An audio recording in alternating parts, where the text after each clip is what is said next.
శ్రీమాత్రే నమ. జయ గురు దత్తాత్రేయ నమ. ఈ వీడియోలో మనం ధనుసు రాశి వారికి ఏ వృత్తి కలిసి వస్తుంది, ప్రభుత్వ పరంగా ఏ రంగంలో అనుకూలించే అవకాశం ఉన్నది అన్న విషయాన్ని మనం ఈ వీడియోలో పరిశీలించే ప్రయత్నం చేద్దాం. ధనుసు రాశి సహజ రాశి చక్రంలో ఇది 9వ రాశి, భాగ్య రాశి అంటే అదృష్టకరమైనది.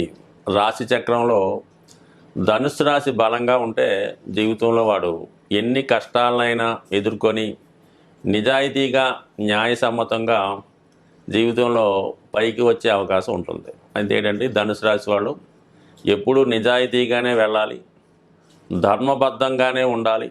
అప్పుడు మాత్రమే వీళ్ళ జీవితంలో రాణించగలుగుతూ ఉంటారు. సో వృత్తిపరంగా చెప్పాలంటే వీళ్ళకి ఇది 9వ స్థానం అనేది గురుస్థానం కాబట్టి మంచి గురువులుగా రాణించగలుగుతారు. కాబట్టి వీళ్ళు మత ప్రబోధకులుగా, ఫాస్టర్లుగా, అలాగే ఉపాధ్యాయులుగా, గురువులుగా బాగా రాణించగలుగుతూ ఉంటారు. అంటే ఒక సంస్కర్తలుగా, ఫ్రీడమ్ ఫైటర్స్గా, 10 మందిని మంచి మార్గంలో పెట్టేవాళ్ళుగా ఉండే అవకాశం ఉంటుంది. ఒక జర్నలిస్ట్గా ఉండొచ్చు, ఒక ఫ్రీడమ్ ఫైటర్గా ఉండొచ్చు, ఒక సోషల్ రిఫార్మర్గా కూడా ఉండొచ్చు. సో అలాగే విద్యాశాఖ, మరి గురుకుల పాఠశాలల దగ్గర నుంచి ఉన్నత స్థాయి విద్యా సంస్థల వరకు ఆ విద్యా సంస్థలు నిర్వహించేవాళ్ళు, అందులో ఉపాధ్యాయులుగా ఉన్నవాళ్ళు, అడ్మినిస్ట్రేటర్స్గా ఉన్నవాళ్ళు, మొత్తం విద్యారంగం ఒకటి బాగా రాణిస్తుంది. దాని తర్వాత ఎండోమెంట్స్ డిపార్ట్మెంటు ఎక్కువగా టీటీడీ దేవస్థానం, అన్నవరం దేవస్థానం, అలాగే యాదగిరిగుట్ట లాంటి మహాపుణ్యక్షేత్రాలకు సంబంధించినటువంటి డిపార్ట్మెంట్లో అందులో పౌరోహితులుగా, అడ్మినిస్ట్రేటర్లుగా, ధర్మకర్తలుగా వ్యవహరించే అవకాశం ఉంటుంది. మొత్తం మీద ఏంటంటే ఇది ఒక ధర్మానికి సంబంధించింది కాబట్టి మరి ఇటువంటి ఎండోమెంట్స్ డిపార్ట్మెంట్లో అధికారులుగా ఉండే అవకాశం ఉంది. సో అలాగే ధర్మాన్ని ప్రచారం చేసే ధర్మ ప్రబోధకులుగా, ధర్మాన్ని రక్షించే వాళ్ళుగా ఉండే అవకాశం ఉంటుంది. అలాగే దాని తర్వాత వీళ్ళకి బాగా కలిసి వచ్చేది న్యాయశాఖ. మరి వీళ్ళు జడ్జిలుగా, న్యాయవాదులుగా, నిష్పక్షపాతంగా వ్యవహరించే వ్యక్తులుగా ఉంటారు. దాని తర్వాత ఏంటంటే బ్యాంకింగ్ రంగం. అంటే దీనికి గురువు అధిపతి అవ్వడం వల్ల గురువు సహజంగా ధనకారకుడు. అలాగే మరి 2, 5, 11 భావాలకి గురువు కారకత్వం వహిస్తూ ఉంటాడు కాబట్టి ఎక్కువగా ఫైనాన్స్ రిలేటెడ్ బ్యాంకింగ్ రంగంలో వీళ్ళు బాగా రాణించగలుగుతుంటారు. వయా మీడియాగా అకౌంట్స్ సంబంధించింది బ్యాంకింగ్ రంగం, కామర్సు ఇవి వీళ్ళకి బాగా రాణిస్తాయి. అలాగే రెవెన్యూ శాఖ, ప్రభుత్వ రంగ సంస్థల్లో రెవెన్యూ శాఖగా రాణించగలుగుతూ ఉంటారు. దాని అంబాసిడర్లుగా, న్యాయశాఖ మంత్రులుగా ఉండే అవకాశాలు ఎక్కువగా ఉంటాయి. సో ఏదైనా వీళ్ళు ఒక నిజాయితీగా ఉండే వృత్తుల్లో చాలా బాగా రాణించగలుగుతూ ఉంటారు. సో ఇంకా మనకి ముఖ్యంగా చెప్పాలంటే విద్యాశాఖ, ఎండోమెంటు, న్యాయశాఖ ఇవి ఇంపార్టెంటు.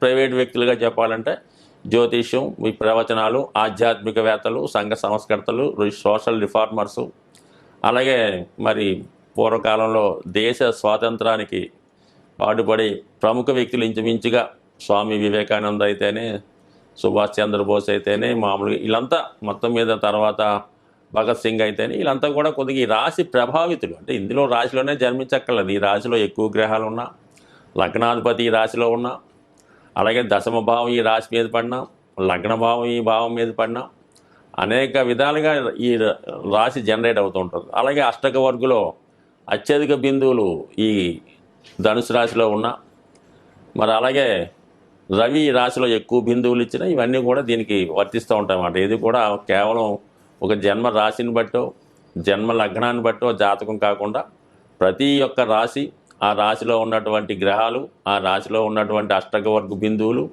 ఆ రాశిని చూసినటువంటి గ్రహాలు అనేక విధాలుగా ఈ వృత్తి నిర్ణయం చేయవలసి ఉంటుంది. మరి ఈ వృత్తి నిర్ణయానికి దశాంశ, నవాంశ ఇవి కూడా పరిశీలించడం జరుగుతుంది. కానీ ఓవరాల్గా మరి శాస్త్రకారులు చెప్పిన దాని ప్రకారం రాశి చక్రంలో బలం ఉంటేనే మిగతాది మనం ఎన్ని చక్రాలు పరిశీలించినా, ఎంత చూసినా కూడా ఇందులో మనకి ప్రాప్తం ఉంటే, ఇందులో మనకి ఈ భావంలో ఇది ఉంది, ఇది లిఖిస్తే అది జరిగే అవకాశం ఉంటుంది. దానికి ప్రయత్నం చేసుకోవాలి, తక్కువ ఉన్నప్పుడు దాని స్ట్రెంత్ పెంచుకోవాల్సి ఉంటుంది. బట్ ఏదైనా ఈ ధనుసు రాశి వాళ్ళకి ఈ వృత్తులు మనం చెప్పినవి అనుకూలిస్తూ ఉంటాయి. అలాగే మరి చర్చ్ ఫాదర్స్ అవ్వచ్చు, అలాగే దేవాలయంలో టెంపుల్స్ అవ్వచ్చు, చిన్న చిన్న దేవాలయాల ధర్మకర్తలు అవ్వచ్చు, ఇవన్నీ ఉంటుంది. మరి వ్యక్తిగతంగా నక్షత్రాల ప్రకారం ఈ రాశిలో ఉన్నటువంటి నక్షత్రాలు ముఖ్యంగా మూలా నక్షత్రం, అంటే ఇది మూలా నక్షత్రం అమ్మవారు సంబంధించింది కాబట్టి ఎక్కువగా ఈ సరస్వతీదేవి అధిదేవత కానీ, కాళీమాత, నైరుతి అనేటువంటి దేవత, ఇవందరూ కూడా ఇందులో ఉంటారు కాబట్టి వీళ్ళు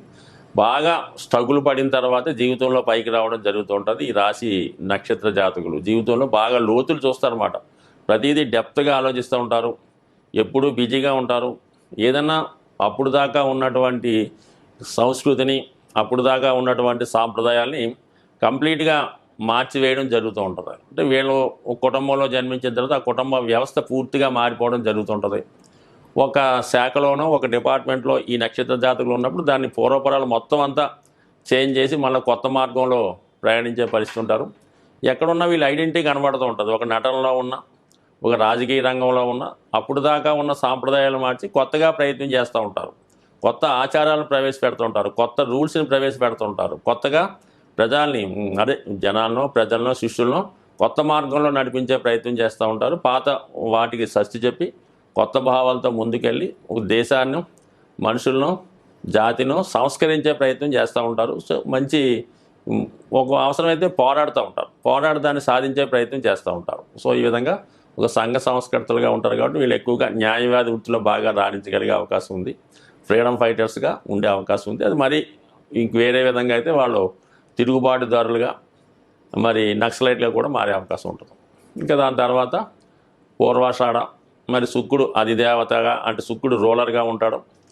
అలాది అఫా అనే నీటి దేవత మరి అధిదేవత అవటం వల్ల మరి వీళ్ళు చాలా ఫెర్టిలిటీ ఆలోచనలు కలిగి ఉంటారు కాబట్టి మరి ఉన్న సంపదని పెంచే ప్రయత్నం చేస్తారు. సంపద అంటే ఓన్లీ ధనమే కాకుండా అప్పుడు దాకా ఉన్నటువంటి సంస్కృతి, విద్య, మన సాంప్రదాయాలు, మన సంస్కృతి, మన ధర్మం, ఇవన్నీ కూడా కాపాడడం, దాన్ని పెంచే ప్రయత్నం చేస్తారు. ప్రజల్లో మంచి భావాల్ని పెంపించే విధంగా చేస్తారు. నిజాయితీగా ఉండడం, సనాతన సాంప్రదాయాల్ని గౌరవించడం, పెద్దల్ని గౌరవించడం, తల్లిదండ్రుల్ని గౌరవించడం, దానికి సంబంధించినటువంటి వృత్తులు ఎక్కువగా రాణించగలుగుతూ ఉంటాయి. ఈ విద్యాశాఖలో మళ్ళీ రెసిడెన్షియల్ పాఠశాలలు, ఈ విధంగా వీళ్ళు ఏదన్నా 10 మందికి ఉపయోగపడే ఆలోచనలు నిస్వార్థంగా చేసే సంస్థల్లో ఎక్కువగా వీళ్ళు రాణించగలుగుతూ ఉంటారు. దాని తర్వాత వచ్చినటువంటి మూల ఉత్తరాషాఢ, ఈ నక్షత్రం కూడా రవి నక్షత్ర దశానాథుడిగా ఉండడం. మొత్తం మీద ఇది ప్రభుత్వ రంగ సంస్థల్లో ప్రభుత్వ అధికారులుగా, న్యాయవాదులుగా, జడ్జిలుగా ఈ ఒక పాదం ఇందులో ఉంటుంది. కాబట్టి వీళ్ళు ఈ ఉత్తరాషాఢ నక్షత్రం ఈ గురువు కాంబినేషన్లో ఉండడం వల్ల వీళ్ళు వాళ్ళ వంశంలోనే చాలా గొప్పవాళ్ళుగా జన్మిస్తారు.